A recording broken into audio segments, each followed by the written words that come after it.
वगैरह जैसे कोई लड़का लड़की कौन सा होता है? क्या बॉय हो या गर्ल हो, कौन सा व्यक्तिवाचक नहीं होता है?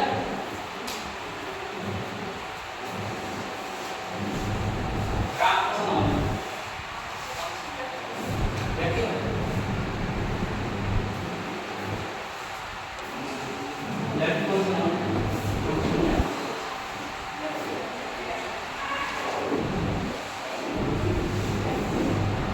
मुझे पता है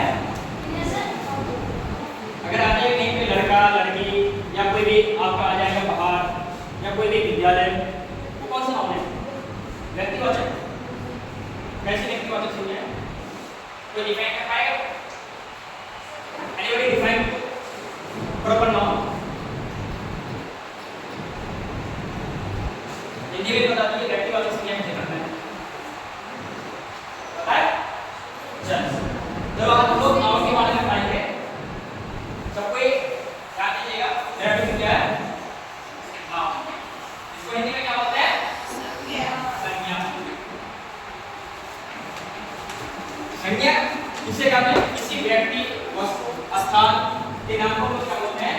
संज्ञा बोलते हैं। या शॉर्ट में हम इसको ये भी बोल सकते हैं कि कोई भी नाम कोई भी नेम हो उसे हम क्या बोलते हैं? संज्ञा बोलते हैं। जैसे कोई बता पाएगा जैसे जैसे राम, सीता, नदी, पहाड़, दिल्ली, पटना, ये सब क्या है? संज्ञा। इन्हीं संज्ञा को फिर कितने प्रकार का संज्ञा को कितने भागों में बांटा गया है? 5 भागों में। संज्ञा के कितने टाइप्स होते हैं? संज्ञा के कितने प्रकार हैं? 5।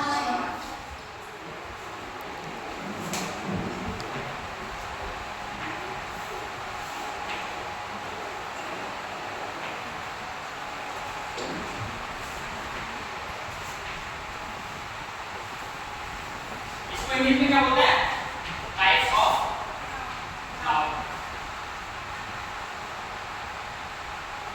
कोई बता पाएगा पांचों टाइप्स क्या क्या होता है? हाँ, एनीबॉडी स्टार्ट।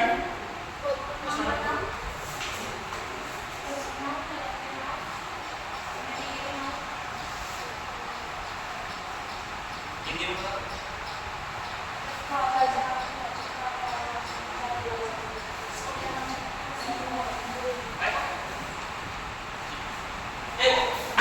संज्ञा के 5 टाइप्स होते हैं। उस 5 टाइप में से क्या क्या होता है? Proper noun, common noun, collective noun, abstract noun और उसके बाद एडजेक्टिव नाउन। इसको हिंदी में हम क्या बोलते हैं? व्यक्तिवाचक संज्ञा, जातिवाचक संज्ञा, भाववाचक संज्ञा, समूहवाचक संज्ञा, द्रव्यवाचक संज्ञा। ओके, इसको कोई दिक्कत नहीं ना? अब व्यक्तिवाचक संज्ञा में क्या होता है? किसी भी व्यक्ति वस्तु या किसी खास व्यक्ति, सपोज में मान लेते हैं यानी इनमें से अगर किसी को एक चला जाएगा समूह में चला जाएगा। यानी अगर ये पूरे क्लास को लें तो क्लास एक क्या है? समूह है। ये समूहवाचक संज्ञा।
समूहवाचक को क्या भाववाचक, जिस संज्ञा से किसी के अंदरूनी भाव के बारे में करके पता चले उसे हम लोग क्या बोलते हैं भाववाचक संज्ञा बोलते हैं। सपोज दैट मेरे अंदर में क्या मैं क्या करता हूं, मेरे अंदर में बुराई है या ईमानदारी है या मेरा एक कैसा है, वो सारा किसमें चला जाएगा भाववाचक संज्ञा। इस प्रकार बचपना हो गया, ईमानदारी हो गया, बुरापा हो गया, ये सारा किसमें चला जाएगा भाववाचक संज्ञा में चला जाएगा। कोई दिक्कत एनीबॉडी? अगर किसी को कोई दिक्कत हो तो बताइए। यहाँ पे क्या मैंने चार्ट में लेके आया हूँ कि संज्ञा कैसे करते हैं। देखो संज्ञा है, संज्ञा का उदाहरण दिया हुआ है, डिफाइन किया हुआ है संज्ञा क्या है। उसके बाद संज्ञा का जैसे में क्या मतलब हो गया हुआ है, संज्ञा का टाइप दिया हुआ है। क्या होता है व्यक्तिवाचक संज्ञा, जातिवाचक संज्ञा, द्रव्यवाचक संज्ञा, भाववाचक संज्ञा, समूहवाचक संज्ञा। पूरा